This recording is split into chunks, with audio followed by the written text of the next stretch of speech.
Llamé desde la UCI y mi hermana me gritó, quizá moribunda te vuelves interesante. Así que colgué y cancelé las tarjetas, corté la luz, y dejé que el banco hiciera el resto. El bip, bip, bip, constante del monitor cardíaco era lo único que escuchaba. Era un sonido agudo, metálico, estéril, que cortaba el silencio espeso de la habitación de la unidad de cuidados intensivos. Ese sonido, descubrí, era lo único que me importaba. Era la única prueba que tenía de que, a pesar de todo, seguía viva. Mi nombre es Aurelia. Tengo 26 años. O, mejor dicho, tenía 26 años y estaba tratando de no morir. No recuerdo el impacto. Los médicos dijeron que eso fue una bendición. Aparentemente, un conductor ebrio decidió que la luz roja de la avenida López Mateos, aquí en Guadalajara, era una sugerencia. Embistió mi pequeño auto por el costado del conductor, convirtiéndolo en un acordeón de metal y vidrio. Lo que sí recuerdo es el despertar. Fue un despertar lento, confuso, como emerger de un pozo de alquitrán. Primero fue el olor, una mezcla acre de antiséptico y el olor cobrizo de la sangre. Luego el dolor, un dolor sordo, profundo, que parecía nacer en la médula de mis huesos y extenderse por todo mi cuerpo. Y finalmente, la sensación áspera y horrible de un tubo en mi garganta, forzando aire a mis pulmones. Estaba conectada a un árbol de Navidad de pesadilla. Cables saliendo de mi pecho, suelos goteando en ambos brazos, una máquina respirando por mí. Politraumatismo, lo llamaron los médicos con una frialdad profesional que casi agradecí. Múltiples costillas rotas, hemorragia interna, una conmoción cerebral severa. Fueron brutalmente honestos con mi jefa, quien, irónicamente, fue la primera persona en llegar al hospital. Las primeras 72 horas eran críticas. En cuanto me estabilizaron lo suficiente para quitarme el tubo y pude respirar por mí misma, aunque cada bocanada se sentía como tragar vidrio molido, mi primer instinto, mi único pensamiento programado, fue llamar a mi familia. Mi familia. Viven en la Ciudad de México. Mis padres, Horacio y Georgina, y mi hermana mayor, Mireya. Están a 5, quizás 6 horas en auto si hay tráfico en la salida a Querétaro. A 1 hora, en avión. Asumí, con una inocencia que ahora me parece patética, que soltarían todo. Que tomarían el primer vuelo de Aeroméxico, que conducirían toda la noche si era necesario. Que estarían allí. Marqué el número de mi madre, Georgina. Mis dedos, hinchados y morados, apenas obedecían. Sonó 1, 2, 3 veces. Buzón de voz. Su voz alegre y cantarina me saludó, hola. No puedo contestar, deja tu mensaje. Extraño. Le envié un mensaje al grupo familiar de WhatsApp, Familia Unida, qué ironía. Mis pulgares apenas acertaban las letras, tuve un accidente. Estoy grave. Hospital Puerta de Hierro, Guadalajara. Por favor, vengan. La respuesta no fue inmediata. Pasaron 10, 15 minutos. Vi las palomitas azules. Lo habían leído. Finalmente, mi teléfono vibró. No fue una llamada. Fue un mensaje de texto de mi madre. Ay, mija, qué horrible. Qué susto nos diste. Pero, estamos en el aeropuerto de la CDMX. El viaje a Cancún ya estaba pagado, no lo podemos cancelar, imagínate el dineral. Qué inoportuno tu accidente, de verdad. Te vemos cuando regresemos en 2 semanas. Cuídate mucho. Besos. Leí el mensaje. Y lo volví a leer. Y una tercera vez. La palabra, inoportuno, rebotaba en mi cerebro, chocando contra los potentes analgésicos. ¿Cancún? Era la primera vez que oía hablar de ese viaje. Abrí Instagram por puro reflejo masoquista. Y allí estaba. La historia de mi hermana Mireya, subida hacía 15 minutos desde la sala de espera del aeropuerto. Un boomerang de 2 copas de margarita chocando, con el fondo del logo de una aerolínea. El texto decía, modo vacaciones activado. Familia. Mi padre, Horacio, había publicado una foto en Facebook, sonriendo en lo que parecía ser un campo de golf, probablemente del resort, con una camisa polo ridículamente brillante. La vida de jubilado no está mal, decía el pie de foto. Mi madre, Georgina, posaba con un traje de baño nuevo y un pareo, con el pie de foto, viviendo mi mejor vida a los 52. Gracias, universo. Ni una sola mención de mí. Ni una palabra sobre la hija que, en ese preciso instante, luchaba por mantenerse viva en una cama de hospital a 500 kilómetros de distancia. El bip, bip, bip del monitor de repente sonó increíblemente fuerte. Se convirtió en el único sonido de mi universo, un universo que se acababa de encoger al tamaño de esa habitación blanca y estéril. Y por primera vez en mi vida, me sentí completamente, absoluta y aterradoramente sola. Mientras miraba la foto de Mireia sorbiendo su margarita con pajita, popote, con sus lentes de sol de diseñador cubriéndole media cara, me di cuenta de que esto no era nuevo. Esto no era una aberración. Era la culminación.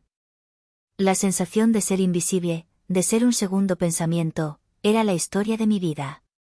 La única diferencia era que ahora había un monitor cardíaco como banda sonora de mi irrelevancia.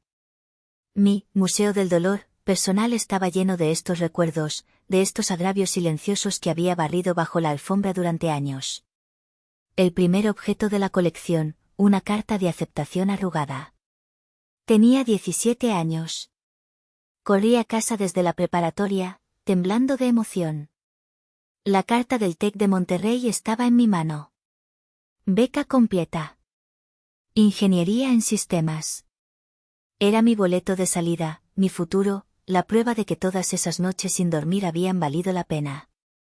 Se lo mostré a mi madre, Georgina, que estaba viendo La Rosa de Guadalupe. Ella apenas levantó la vista de la televisión. Ah, qué bueno, mija, dijo, sin emoción. Al menos te vas a mantener sola y dejas de ser una carga.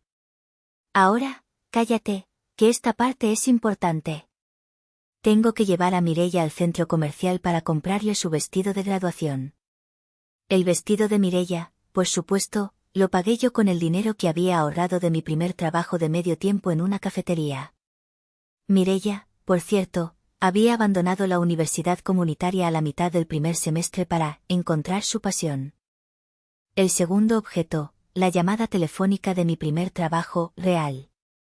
Recién graduada, conseguí un puesto como analista de datos junior en una startup de tecnología aquí en Guadalajara.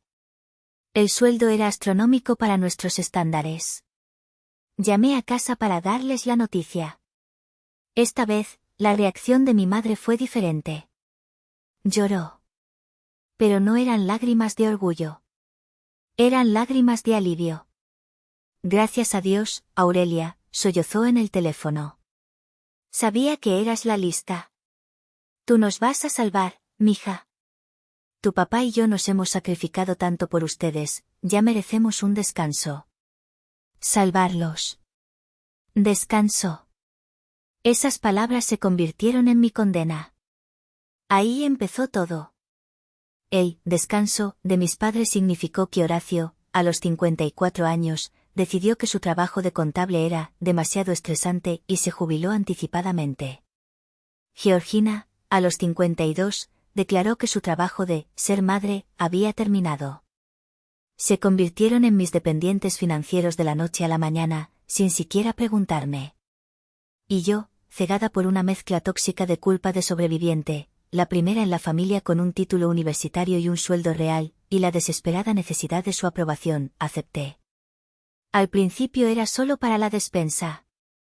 Mándanos algo para el súper, mija. Luego fue para los servicios. Se va a vencer la luz. Y luego, la escalada. Tercer objeto, la hipoteca. Mija, es que el departamento de Coyoacán donde vivimos nos queda chico. Vimos una casa preciosa, con un jardincito. La pagué. Bueno, no la pagué de golpe, pero me hice cargo de la hipoteca mensual. Cuarto objeto, el Audi. Aurelia, me llamó Mireia un día, con esa voz cantarina que usaba exclusivamente cuando quería algo. Es que para mi carrera de influencer, pues la imagen es todo, ¿sabes? O sea, ¿cómo voy a ir a los eventos en Uber? Vi un Audi A3 seminuevo, no está tan caro. Se lo pagué. A plazos, pero lo pagué. Es para su carrera, me justifiqué a mí misma, ignorando el hecho de que su carrera consistía en 847 seguidores y fotos de cafés con leche.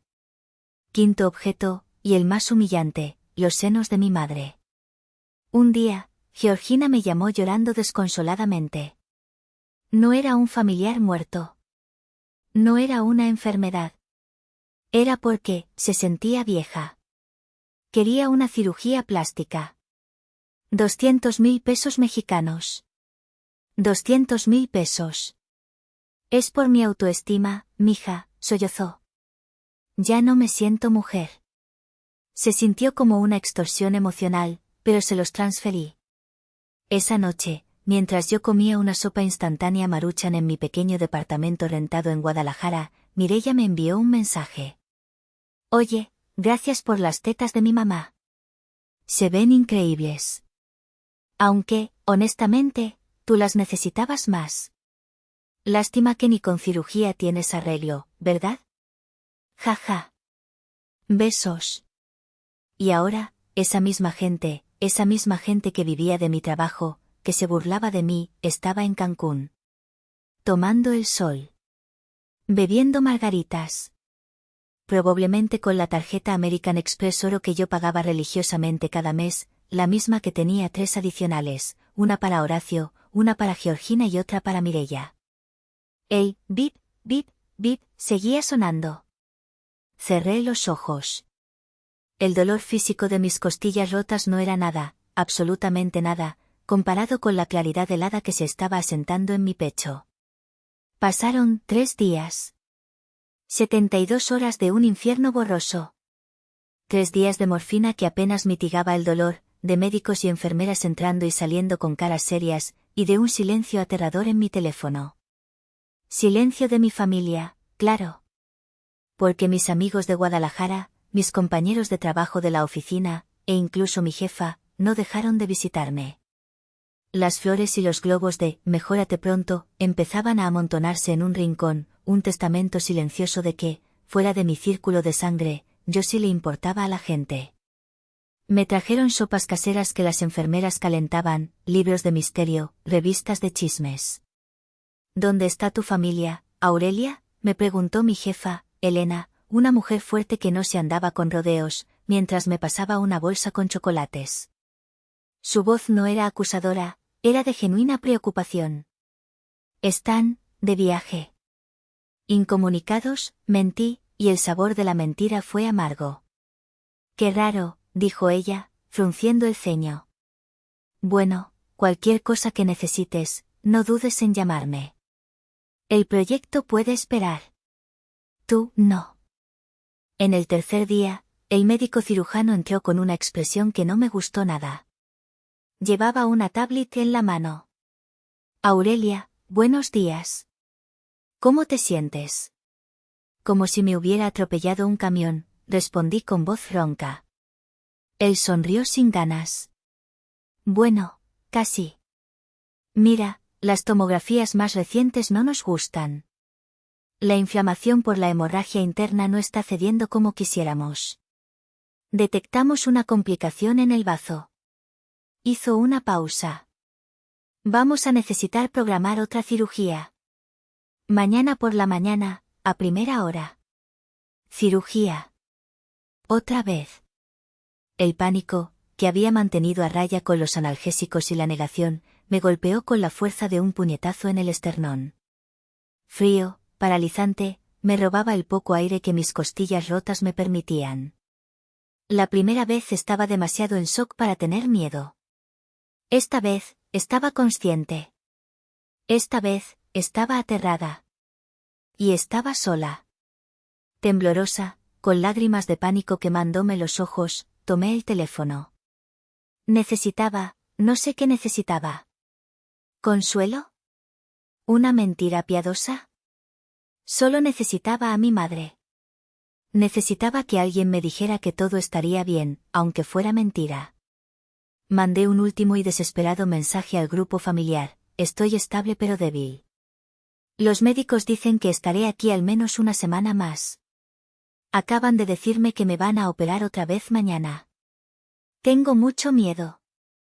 ¿Alguien puede venir, por favor? Por favor. La respuesta de mi madre, Georgina, llegó una hora después. La leí 2, 3, 4 veces, incapaz de procesar la absoluta frialdad de las palabras. No seas dramática, Aurelia. Si te van a operar es porque te van a curar. Ya te dijimos que estamos en Cancún. Los vuelos de regreso están carísimos y los cambiamos ahora. Iremos cuando nos pagues los vuelos nuevos y nos reembolses el tiempo de vacaciones perdido, que nos estás haciendo sacrificar. Deja de angustiarnos. Tiempo de vacaciones perdido.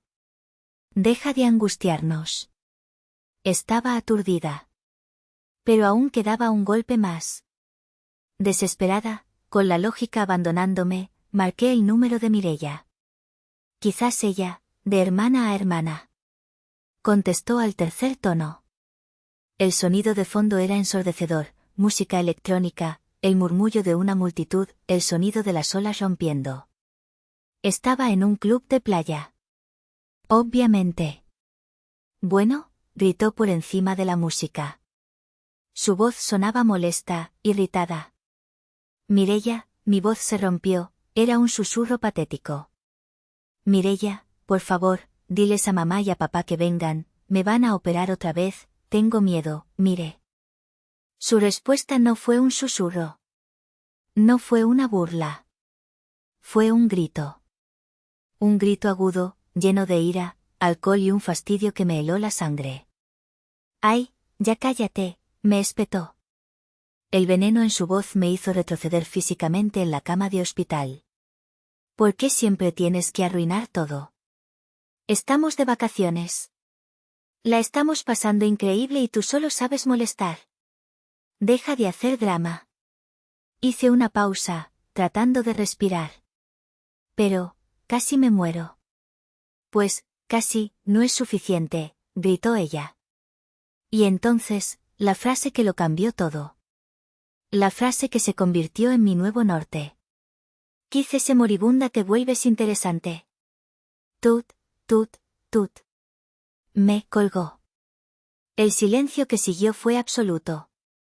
El bip, bip, bip del monitor seguía allí, pero yo ya no lo oía. La habitación de la UCI se volvió nítida. El pánico desapareció. El miedo se fue. La tristeza se evaporó. En su lugar, quedó algo más. Algo frío, duro, y cristalino. No fue un crack. No me rompí. Fue un clic. Fue el sonido de un cerrojo que llevaba 26 años esperando, y que por fin, con un golpe sordo, se cerraba en su lugar. Dejé de llorar. Me limpié la cara con la manga áspera de la bata del hospital. Respiré hondo, sintiendo el dolor punzante en mis costillas, y por primera vez, sentí claridad. Presioné el botón de la enfermera. Disculpe, le dije cuando entró, mi voz tranquila, monótona, casi irreconocible para mí misma. Se me olvidó pedirle algo. ¿Sería tan amable de traerme mi laptop, por favor? Tengo algo de trabajo que adelantar. La enfermera, una mujer amable llamada Consuelo, me miró extrañada. ¿Trabajo? Mija, estás en terapia intensiva. Es solo para mandar unos correos importantes, mentí con facilidad. Me sentiré más tranquila si lo hago. Ella asintió, aunque no muy convencida. 20 minutos después, mi laptop de trabajo estaba sobre la mesita de hospital que se deslizaba sobre mi cama. El resplandor azulado de la pantalla de inicio de sesión de mi MacBook Pro contrastaba con las luces tenues y verdosas de la UCI. El único sonido en la habitación era el bip, bip, bip del monitor, que ahora sonaba diferente. Ya no era una alarma de pánico, era un metrónomo. El ritmo de mi nuevo plan.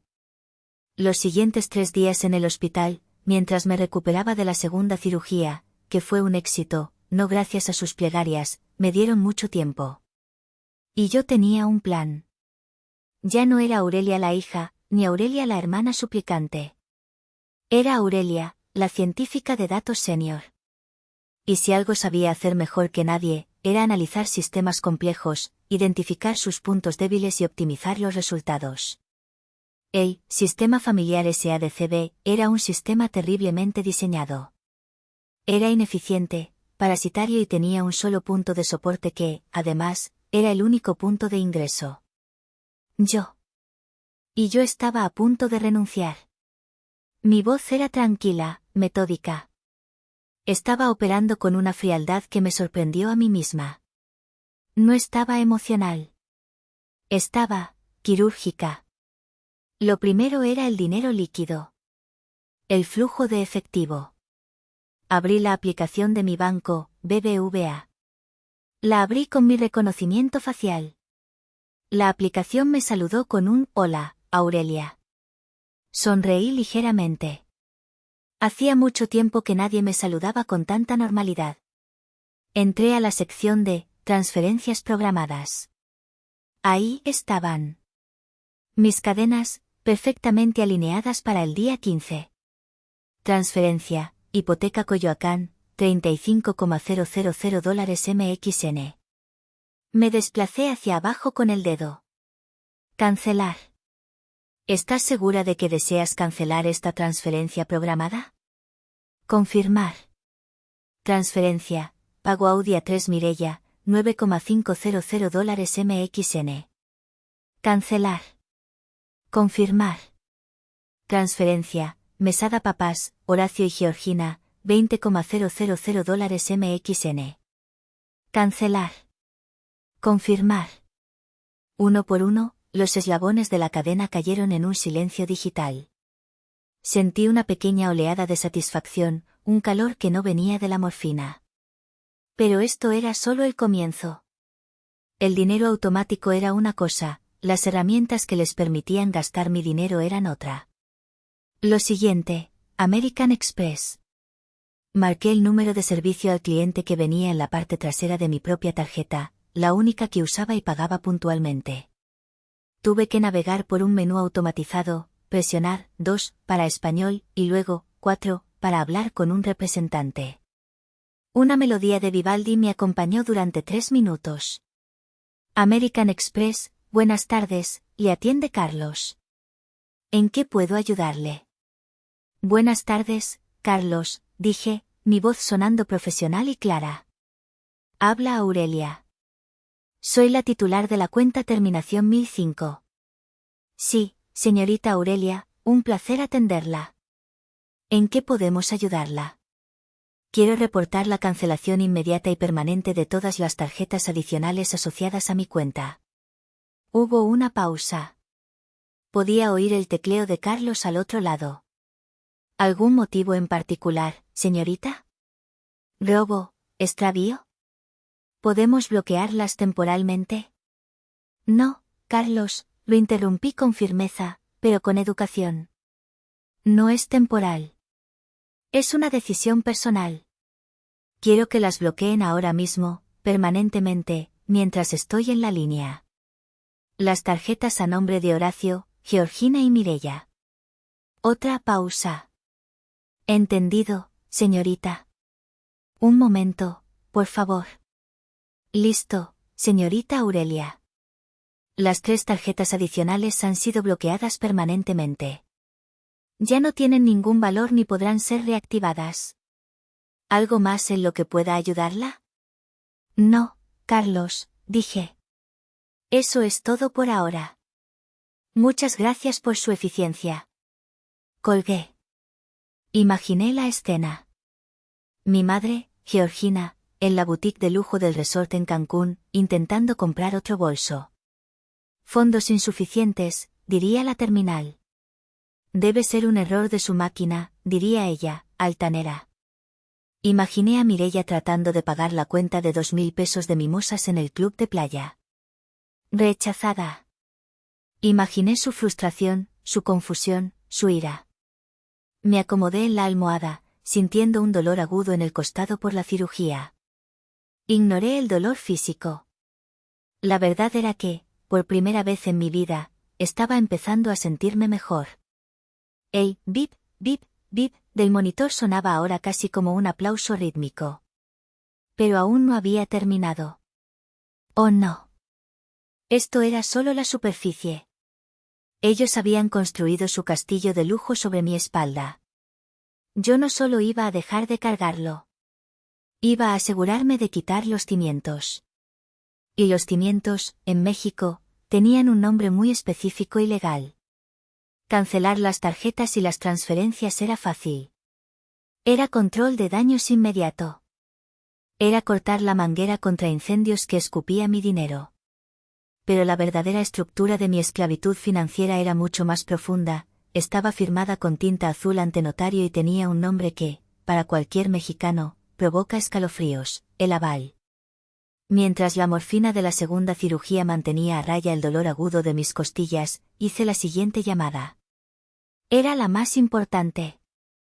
Despacho Jurídico Fermín y Asociados, buenos días, le atiende la señorita Robles.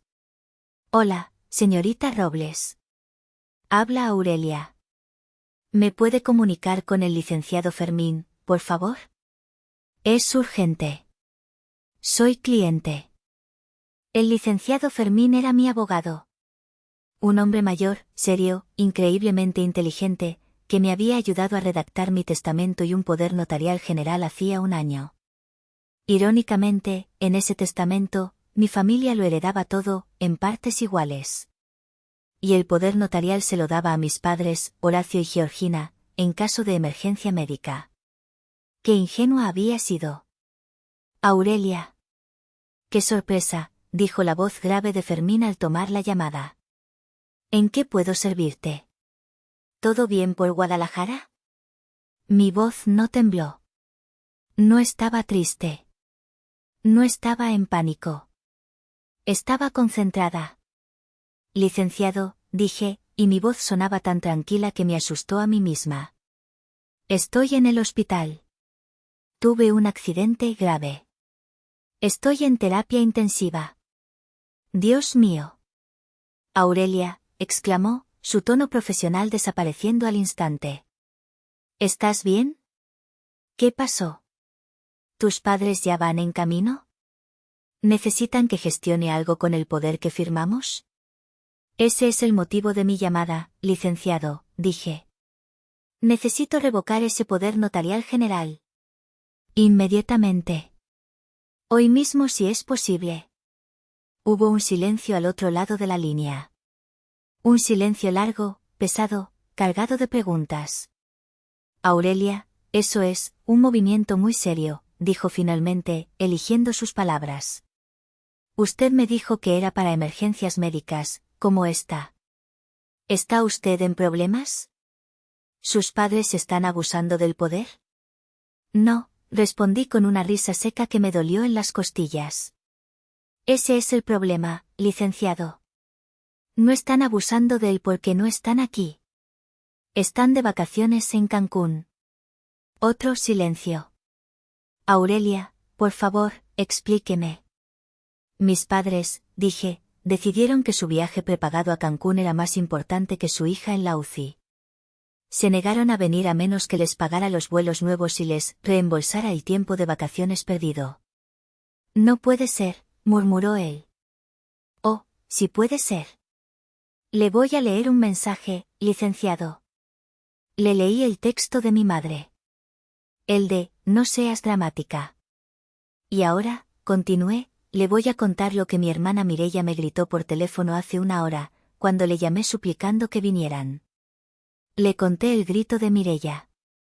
Con las palabras exactas.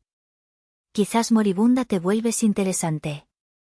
El silencio esta vez fue tan profundo que pensé que se había cortado la llamada. Podía oír su respiración controlada. Licenciado Fermín, ¿sigue ahí? Sí, Aurelia, dijo, y su voz había perdido toda la formalidad. Sonaba furioso. Sonaba como un padre defendiendo a una hija. Preparo los documentos de revocación ahora mismo. Necesitaré que alguien de mi oficina en Guadalajara vaya al hospital para que usted firme. ¿Y el testamento? ¿El que dejaba todo a su familia? Quémelo, dije. Bueno, no literalmente. Quiero cambiarlo. Todo. Que el 100% de mis bienes, mi departamento, mis inversiones, mi seguro de vida, todo, vaya a un refugio de perros. Al refugio San Martín, aquí en Guadalajara. Que no reciban ni un peso. Ni un solo centavo. Entendido, dijo. Me encargo de todo. Usted solo concéntrese en recuperarse. Espere, dije. Aún no termino. ¿Hay más? Sí. La casa donde viven mis padres en Coyoacán. Yo soy su aval. Hubo un suspiro al otro lado. Oh, Aurelia, no me digas que. Sí. No solo pagaba la hipoteca, licenciado. Yo firmé con ellos. Mi sueldo, mi historial crediticio, mi puesto, yo era la garantía. Legalmente, esa deuda es tan mía como de ellos. Y estoy cansada de pagarla. Entiendo. ¿Quiere dejar de pagarla? Quiero más que eso. Quiero llamar al banco hipotecario, a Santander. Quiero retirarme como aval. Quiero deslindarme de esa obligación legal permanentemente. Aurelia, dijo, y su voz era cautelosa, si usted se retira como aval, el banco exigirá una reevaluación del crédito de inmediato. Y si sus padres, como usted dice, no tienen ingresos demostrables, el banco no los aceptará como únicos deudores. Lo sé, dije. Iniciarán un proceso de embargo. De foreclosure. Les quitarán la casa. Lo sé, repetí. El bip, bip, bip de mi monitor marcaba el ritmo de mis palabras. Sé que no calificarán, licenciado. De hecho, cuento con ello. Hubo una larga pausa. Entendido, dijo finalmente. Usted recupérese. Yo me encargo de preparar la artillería legal. Redactaré la carta al banco ahora mismo. Colgué el teléfono. Por primera vez en días, respiré profundo, a pesar del dolor agudo en mis costillas recién operadas. Era el aire de la libertad. Y olía a pólvora. Los siguientes 2 días fueron de limpieza. Una limpieza metódica, sistemática y, me atrevería a decir, catártica. Mientras mi cuerpo sanaba de las cirugías, suturando carne y hueso, mi vida financiera se purificaba de los parásitos que la habían infestado durante años. Entre visita y visita de mis amigos, que me traían revistas y chocolate caliente, en contra de las órdenes de la enfermera, y las rondas de las enfermeras que me pinchaban y me tomaban la presión, convertí mi cama de hospital en un centro de comando. Si el licenciado Fermín era mi fuerza aérea, preparando los misiles legales de largo alcance, el testamento, el poder, el aval, yo sería la infantería. Iba a cortar las líneas de suministro una por una, con una navaja de precisión. El problema era que, en mi estúpido intento de ayudarles a construir su crédito, otra mentira que me había creído y que ellos habían usado, muchos de los servicios básicos de su casa en Coyoacán estaban a mi nombre. Mi nombre. Mi RFC. Mi responsabilidad. Y, por lo tanto, mi decisión. La laptop seguía caliente sobre mis piernas. Llamada 1, CFE, Comisión Federal de Electricidad. Tuve que navegar por un menú automatizado y esperar 15 minutos escuchando una versión en marimba de una canción de Luis Miguel. CFE, buenas tardes, le atiende Rosa. Buenas tardes, Rosa. Quiero cancelar el servicio del número de contrato 7 a 10. Sí, me lo sabía de memoria. ¿Motivo? Me mudo de ciudad.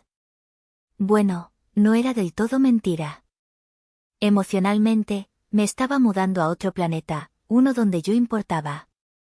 Sí, entiendo que habrá un cargo por reconexión sí, no me interesa suspenderlo, quiero cancelarlo.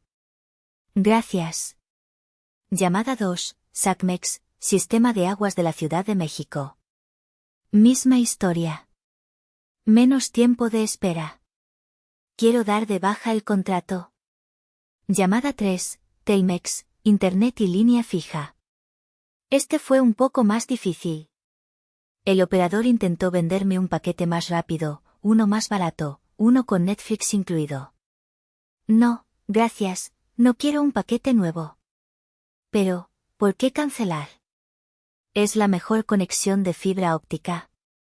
¿Por qué me mudo a un lugar sin cobertura Telmex? Como, el Ártico. Ah, bueno. ¿No prefieres suspenderlo temporalmente? No. Quiero cancelarlo. Permanentemente. Llamada 4, Telcel. Aquí fue más divertido. Hola, habla Aurelia, la titular de la línea principal del plan familiar 589. Señorita Aurelia. Qué bueno que llama. ¿Sabía que por ser cliente distinguido puede renovar sus equipos? No, gracias. Quiero cancelar mi plan familiar. El operador se quedó mudo un segundo. Pero, señorita Aurelia, dijo, como si le estuviera diciendo que quería saltar de un puente, usted tiene 3 líneas adicionales. Exacto. Quiero cancelar las 4 líneas. Incluyendo la mía. Yo me cambiaré a prepago. Pero perderá sus beneficios. Sus puntos. Su antigüedad, insistió, casi horrorizado. Créame, le dije, estoy ganando más de lo que pierdo. Colgué internamente y añadí un pensamiento sarcástico, buena suerte subiendo historias de Cancún a 480p con datos de prepago, Mireia. Si es que logran encontrar un Oxxo en el resort para ponerle saldo. La última llamada fue a GNP Seguros. Buenas tardes, quiero cancelar la póliza de cobertura amplia del Audi A3 placas, y la del Sentra placas. Entendido, señorita Aurelia. ¿El motivo? Ya no son de mi propiedad, dije.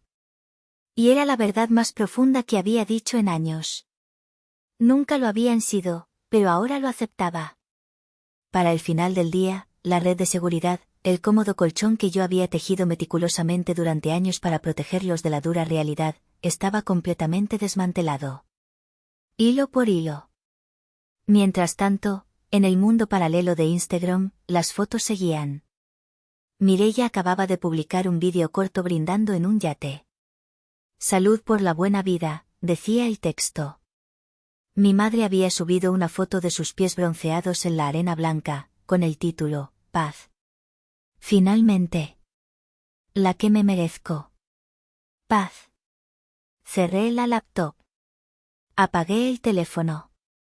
Salí del hospital al 7º día. Había perdido casi 10 kilos. Estaba débil, cubierta de moretones que cambiaban de color, adolorida y tenía cicatrices que durarían toda la vida. Pero estaba viva. Y por primera vez, estaba libre. Tomé un taxi a mi departamento en Guadalajara. El taxista, un hombre amable, me ayudó a subir mi pequeña maleta. Entré, cerré la puerta con doble llave, y el silencio de mi propio espacio me envolvió. Era un silencio diferente al del hospital. Era un silencio pacífico. Pedí un caldo tlalpeño a domicilio de mi restaurante favorito de la esquina. Puse mi celular a cargar, pero lo dejé en modo no molestar. Me senté en mi sofá, cubierta con una manta suave, y esperé. No tuve que esperar mucho. La tormenta de verdad siempre empieza con una sola gota. O, en mi caso, con una llamada telefónica perdida que se convierte en una vibración insistente. Eran las 6:47 de la tarde. Estaba sorbiendo la primera cucharada de mi caldo tlalpeño, el caldo más delicioso que había probado en mi vida, cuando el teléfono vibró sobre la mesa de centro. Lo había puesto en silencio, pero la pantalla se iluminó. Llamada entrante, mamá. Dejé que sonara. 1, 2, 3 timbres. Miré la pantalla. Respiré hondo, saboreando el caldo. Dejé que la llamada se fuera al buzón de voz. 2 segundos después, volvió a vibrar. Mamá.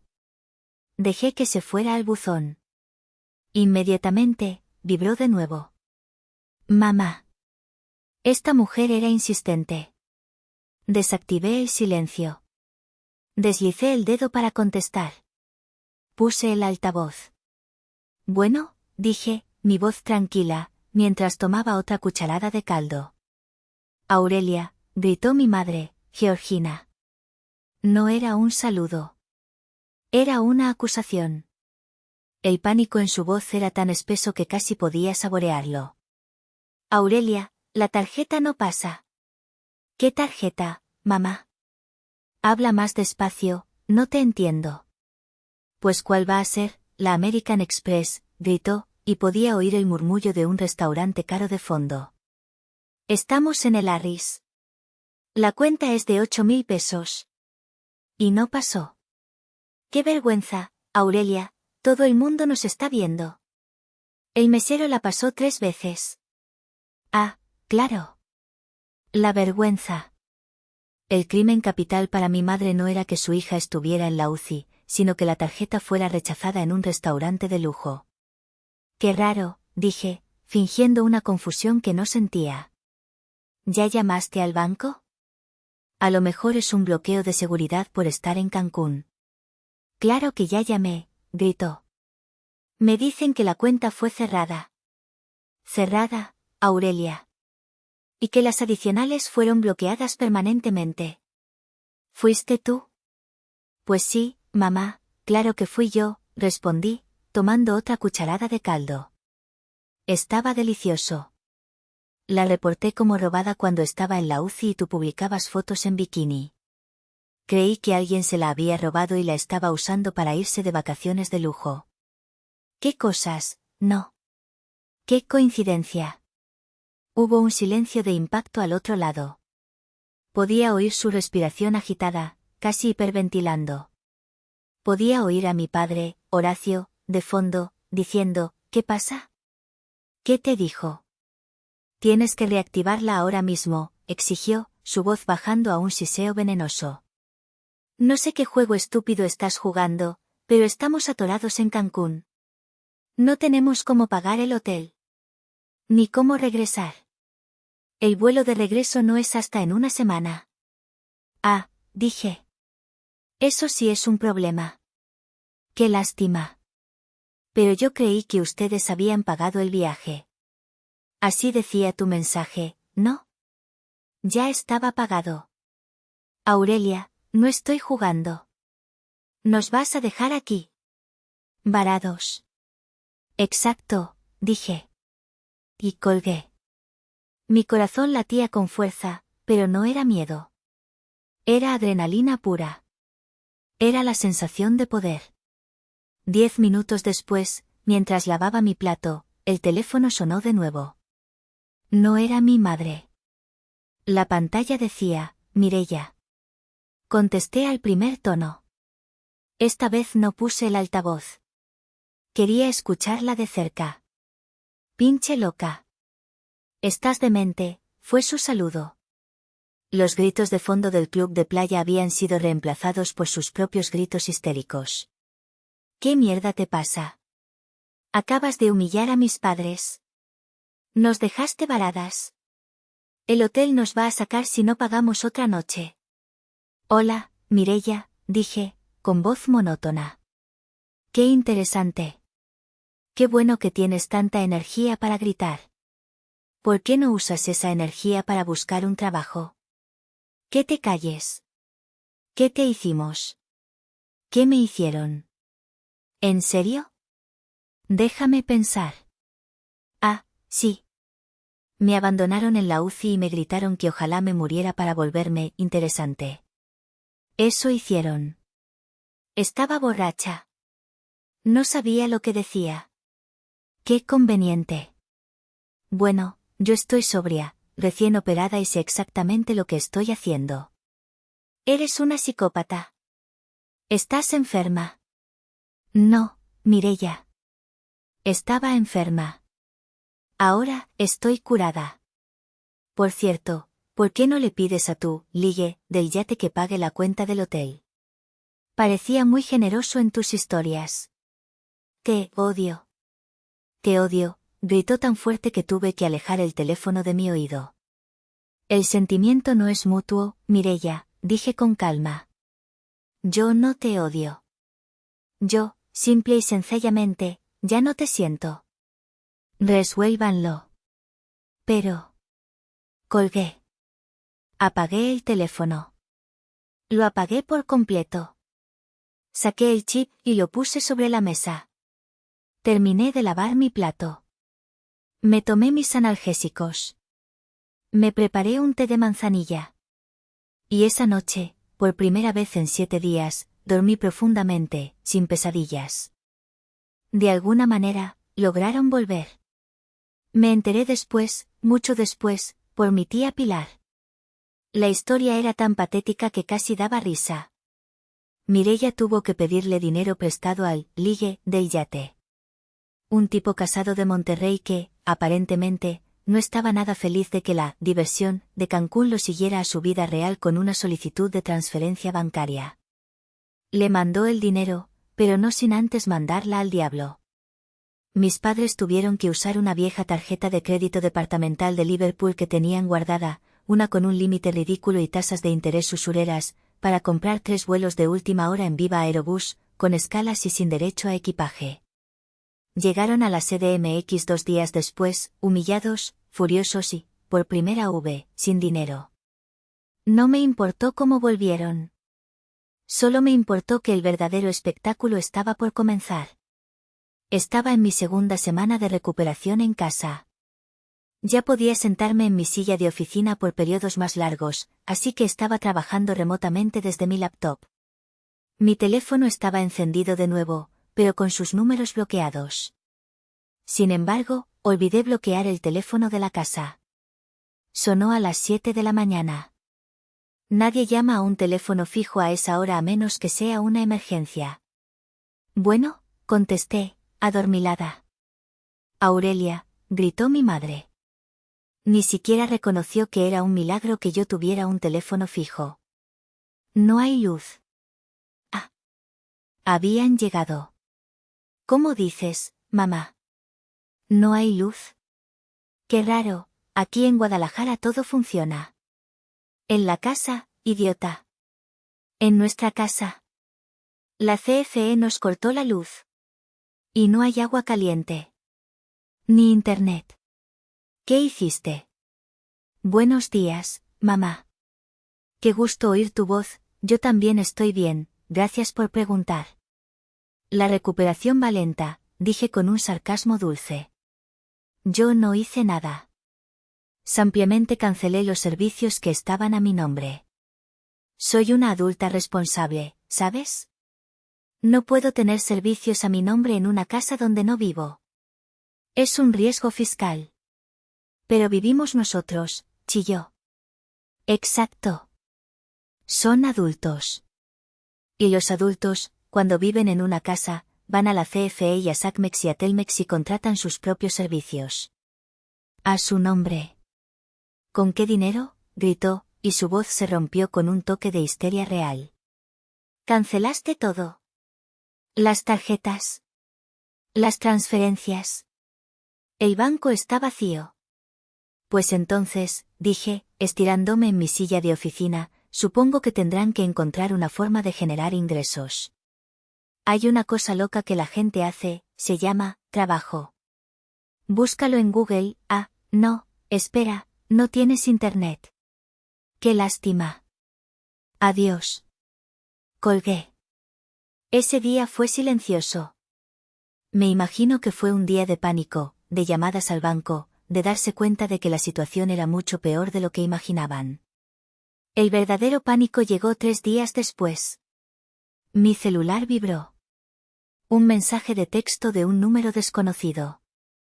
Aurelia, soy tu padre. Ah, Horacio. El hombre, racional.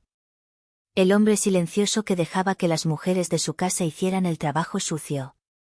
El banco está llamando, decía el mensaje. Dicen que quieren reevaluar el crédito de la hipoteca. Dicen que tú te retiraste como aval.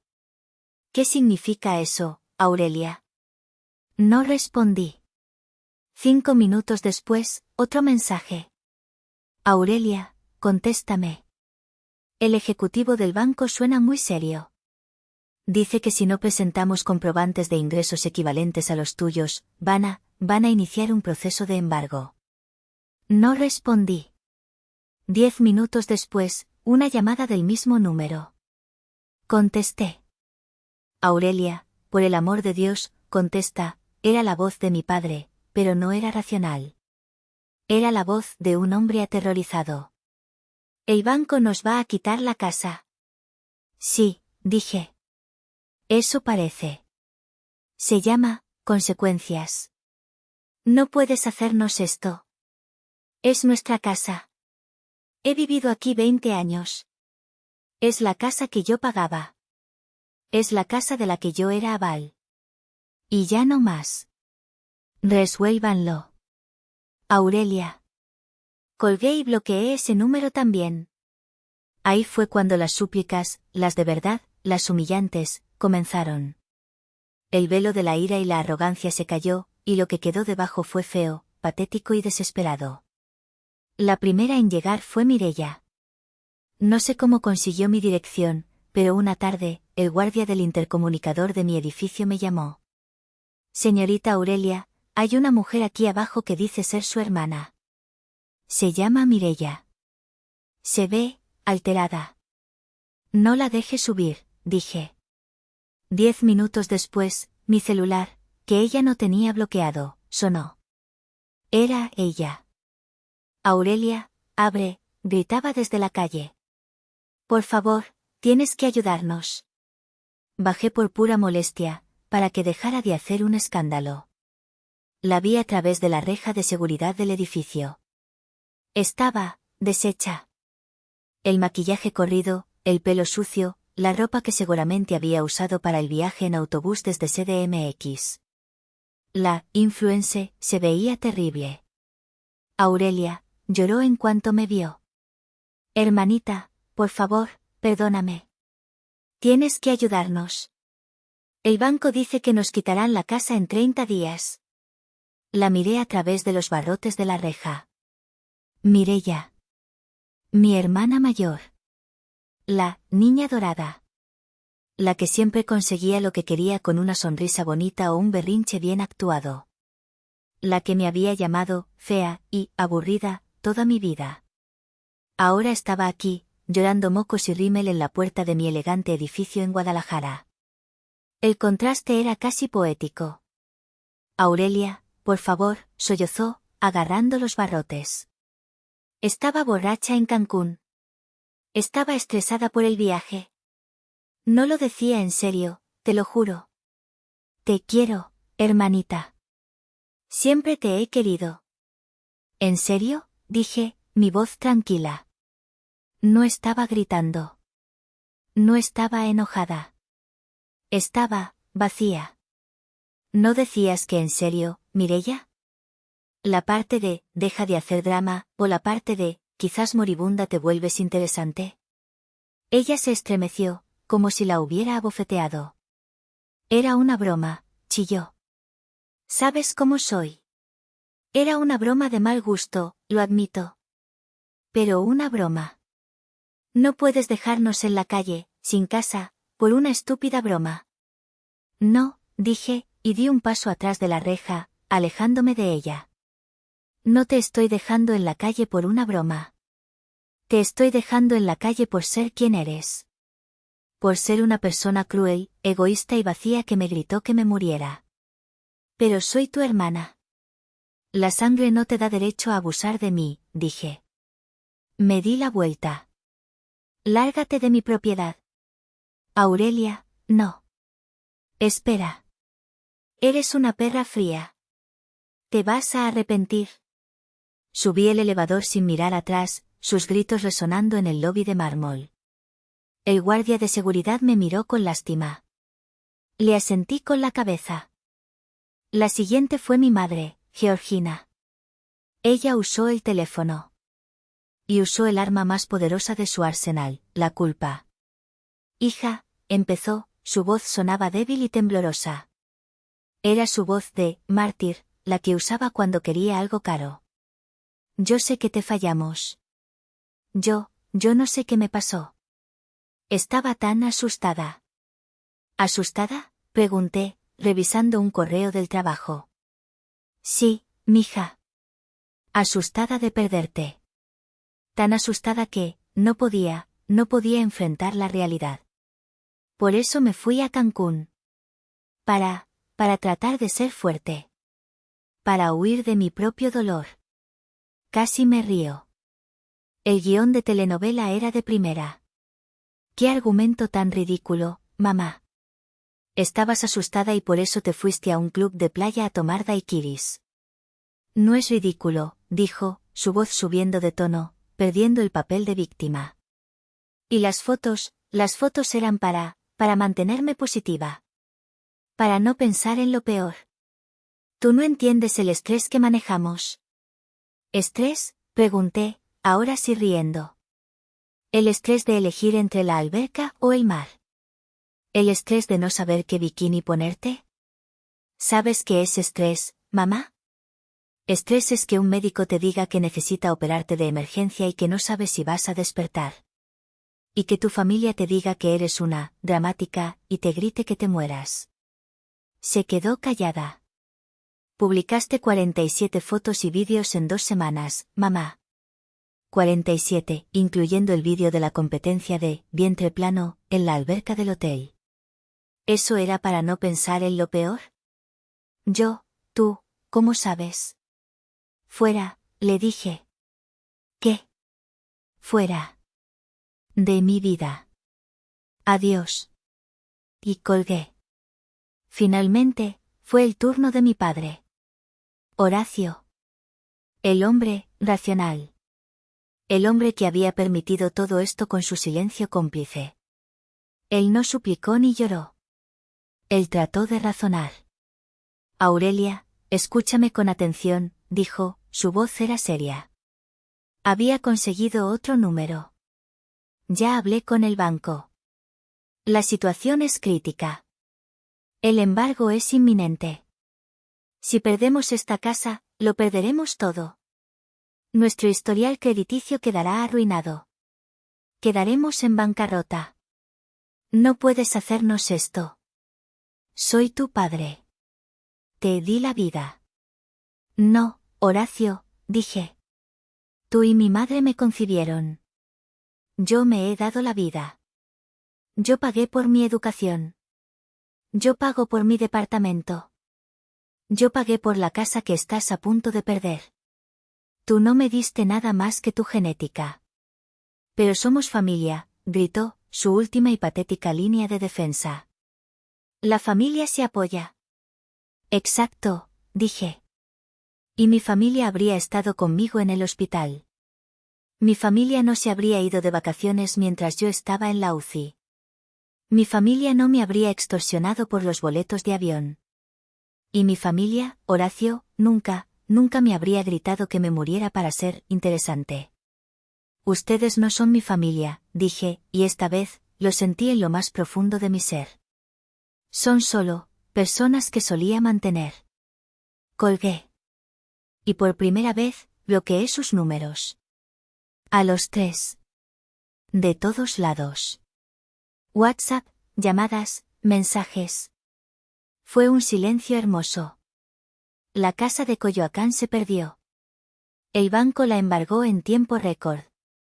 El hecho de que yo me retirara como aval y dejara de pagar la hipoteca al mismo tiempo fue un golpe doble que aceleró el proceso. Tuvieron que salirse y, según me enteré, se fueron a vivir a un pequeño departamento rentado en Iztapalapa, pagado con la liquidación de mi padre. Pero el hecho de que yo los hubiera bloqueado no significaba que se hubieran rendido. Significaba que se habían vuelto más creativos. Y más viles. Empezaron a llamarme de números desconocidos. De teléfonos públicos. Dejaban mensajes de voz en mi teléfono del trabajo. Mi prima Coral, la hija de la hermana de mi madre, me llamó un día. Oye, Aurelia, prima, qué pena molestarte, fíjate que, pues tu mami está muy triste. Dice que... Coral, la interrumpí fríamente. ¿Te mandaron ellos? ¿Te pidieron que me llamaras? No, bueno, yo solo, o sea, sí, pero ella está muy... Adiós, Coral. Clic, y la bloqueé a ella también. Luego, vino el contraataque público. La guerra sucia. Mireia, en un intento desesperado por recuperar su fallida carrera de influencer y, supongo, ganar algo de simpatía, publicó un vídeo en Instagram. No eran fotos de bikini esta vez. Era ella, llorando a la amiga viva, sin maquillaje, con una pared sin pintar de fondo en lo que parecía ser una habitación gris y triste. Amigos, no quería hacer esto, sollozaba en la cámara, con la voz temblorosa. Pero mi familia y yo estamos pasando por una tragedia terrible. Mi hermana, Aurelia, no sé si la conocen, es muy privada, bueno, ella tuvo un accidente hace unas semanas, y desde entonces, no está bien. Hizo una pausa dramática para secarse una lágrima falsa. Tuvo un colapso mental. Se volvió paranoica, vengativa, nos ha acusado de cosas horribles. Y nos quitó todo. Abusó financieramente de mis padres, que son personas mayores. Estamos devastados. Tuvimos que dejar nuestra casa. El vídeo era una obra maestra de manipulación. Tenía casi 1000 vistas. Pero Mireia olvidó algo crucial. Mis amigos. Los que sí estuvieron en el hospital. Los que sí me llevaron sopa. El primer comentario fue de mi amiga Sofía, que también es abogada. ¿Colapso mental? ¡Qué raro! Yo estuve con ella en la UCI la semana pasada y estaba perfectamente cuerda, aunque muy adolorida. ¿Sabes dónde estabas tú, Mireia? Ah, sí, en Cancún. Tengo las capturas de pantalla de tus vacaciones, ¿quieres que las suba? Digo, para el contexto. El segundo fue de mi jefe, que por alguna razón seguía a Mireia, quizás por morbo. Esto es una difamación grave, Mireia. Aurelia es una de nuestras ingenieras más brillantes y está en plena posesión de sus facultades. Lo que su familia le hizo mientras estaba hospitalizada es inconcebible y, francamente, criminal. Debería darte vergüenza. En menos de una hora, la sección de comentarios era un campo de batalla. La gente que me conocía la estaba destrozando. Mireia borró el vídeo, pero ya era tarde. Las capturas de pantalla son eternas. El siguiente movimiento fue de mi madre. Fue más vil.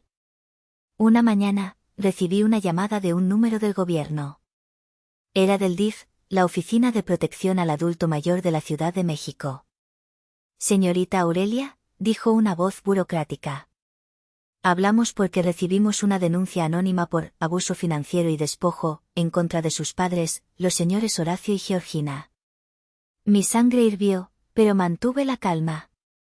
Entiendo. Qué interesante. ¿Cuándo pueden venir a mi oficina? O mejor, ¿puedo ir yo a la suya? Tengo todo listo para ustedes. La trabajadora social, una mujer llamada Marta, con cara de haberlo visto todo, me recibió en una oficina pequeña y gris. Se veía escéptica, lista para regañarme. Señorita Aurelia, la denuncia es muy grave, alega que usted usó su poder financiero para quitarle su casa y sus ahorros a sus padres ancianos. Lo sé, la interrumpí, poniendo sobre su escritorio una carpeta azul, gruesa, de 3 pulgadas. Y no quiero hacerle perder su tiempo. ¿Qué es esto?, preguntó. Es mi defensa. Está organizada por pestañas. Pestaña 1. Mis estados de cuenta bancarios de los últimos 3 años, con todas las transferencias a mis padres resaltadas. Pestaña 2. La factura del Audi A3 a nombre de mi hermana, pagado por mí. Pestaña 3. El recibo de la cirugía plástica de mi madre, pagado por mí. Pestaña 4. Los pagos de la hipoteca de una casa en la que no vivo. Y pestaña 5. Hice una pausa. Esa es mi favorita. Son las capturas de pantalla. Primero, las de Instagram en Cancún. Y segundo, los mensajes de texto que me enviaron desde allá mientras yo estaba en terapia intensiva. Marta empezó a leer. Su expresión pasó del escepticismo a la sorpresa, y de la sorpresa a la pura indignación. Levantó la vista de la captura de pantalla del «Quizás moribunda te vuelves interesante». Me miró fijamente. Cerró la carpeta. Señorita Aurelia, dijo, su voz firme. Esto no es abuso financiero por parte de usted. Esto es un caso clásico de manipulación y extorsión por parte de ellos. El caso queda cerrado como infundado, dijo, levantándose y extendiéndome la mano. Y, si me permite un comentario personal, lamento mucho que haya tenido que pasar por esto. Lo que usted hizo no fue abuso. Fue establecer límites. Váyase tranquila. El caso cerrado del DIF pareció romper algo en ellos. O quizás fue la última gota de su dignidad. La desesperación alcanzó su punto máximo. 6 meses después de mi accidente. Yo estaba completamente recuperada. Las cicatrices de la cirugía se habían desvanecido a unas líneas pálidas. Había vuelto a mi rutina, a mi trabajo, a mi vida. Estaba, de hecho, en una racha increíble en el trabajo. El proyecto en el que había estado trabajando antes del accidente resultó ser un éxito masivo, ahorrándole a la compañía millones en un ataque de ransomware que logré prever y neutralizar desde mi cama de hospital, irónicamente. Eran las 2 de la tarde. Yo salía del edificio corporativo para una comida de trabajo con mi equipo. Estaba riendo por un chiste que dijo uno de mis ingenieros. Y allí estaban. En el lobby de mi edificio corporativo en Guadalajara. Horacio, Georgina y Mireia. No sé cómo habían llegado. No sé dónde se estaban quedando.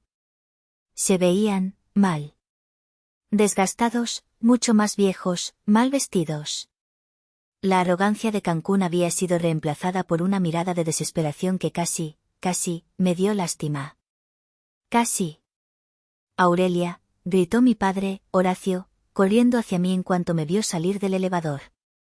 Hija, por favor. Solo 5 minutos. Tenemos que hablar. El lobby, usualmente ruidoso, se quedó en silencio. Mis compañeros de trabajo se detuvieron. La gente de recepción levantó la vista. Georgina lloraba silenciosamente detrás de él, una versión demacrada de la mujer de las fotos. Mireia solo me miraba con un odio que quemaba, un odio puro, animal. Yo no los miré. Miré directamente al guardia de seguridad del edificio, un hombre llamado Raúl al que saludaba todas las mañanas. Mi voz fue tranquila, pero resonó en el silencio del mármol. No dejó lugar a dudas. Raúl, dije. Estas personas me están acosando. No están invitadas. Por favor, escóltelos fuera del edificio. Raúl asintió, su rostro serio. Entendido, señorita Aurelia. Se acercó a mi padre. Señor, por favor, tiene que retirarse. ¿Qué? Gritó mi madre, Georgina, su llanto volviéndose un chillido de furia e incredulidad. No puedes hacernos esto. Soy tu madre. Soy tu madre, Aurelia. Me di la vuelta y empecé a caminar hacia la puerta giratoria, donde mi equipo me esperaba, boquiabierto. Mírenme, dije por encima del hombro, sin detenerme, mientras Raúl y otro guardia empezaban a forcejear cortésmente con mi padre, que seguía gritando mi nombre. Esa fue la última vez que los vi en persona. La vida siguió. Mi vida, al menos. Unos meses después de ese incidente en el lobby, mi jefa me llamó. Aurelia, lo que hiciste para prevenir ese ataque de ransomware, y francamente, cómo manejaste tu situación personal, fue brillante. Te estamos promoviendo. Directora de Seguridad de Datos. Felicidades. Mi vida despegó. La de ellos, implosionó.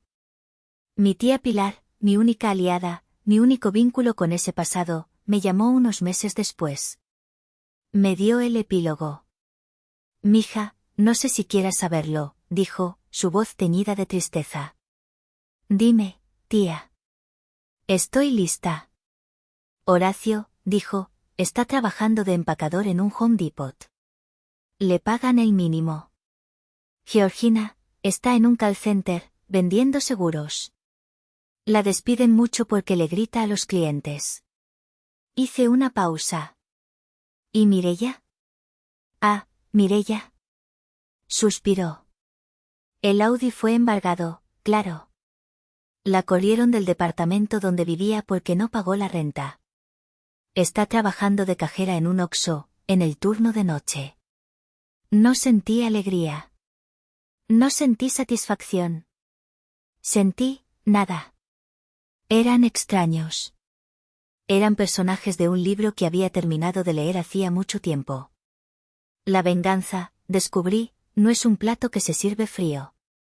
La mejor venganza es construir una vida tan increíble, tan plena y tan feliz, que la ausencia de tus abusadores se convierte, no en una pérdida, sino en una bendición. Hoy tengo 28 años. Compré mi propio departamento en Guadalajara, en la colonia Chapultepec, con una vista increíble de la ciudad. Adopté un perro Xoloitzcuintle rescatado de la calle, un perro sin pelo, feo para algunos, pero el ser más hermoso y leal para mí. Lo llamé Dante, porque salió del infierno. Y sí, estoy saliendo con el licenciado Fermín. Resulta que, además de ser un abogado brillante, es un hombre amable, divorciado, que me trae sopa cuando me enfermo, y que piensa que mis cicatrices, las físicas y las otras, son hermosas. Es mi familia elegida. A veces, cuando estoy en mi balcón viendo el atardecer, con Dante roncando a mis pies y la mano de Fermín en la mía, pienso en esa chica de 26 años, sola en la UCI, leyendo un mensaje de texto sobre Cancún. Pienso en el clic de ese cerrojo mental. Ellos dicen, según me cuenta mi tía, que yo destruí a la familia. Pero yo no creo eso. Yo creo que solo dejé de pretender que éramos una. Y mi pregunta para ustedes es, ¿estuve mal en elegir salvarme a mí misma?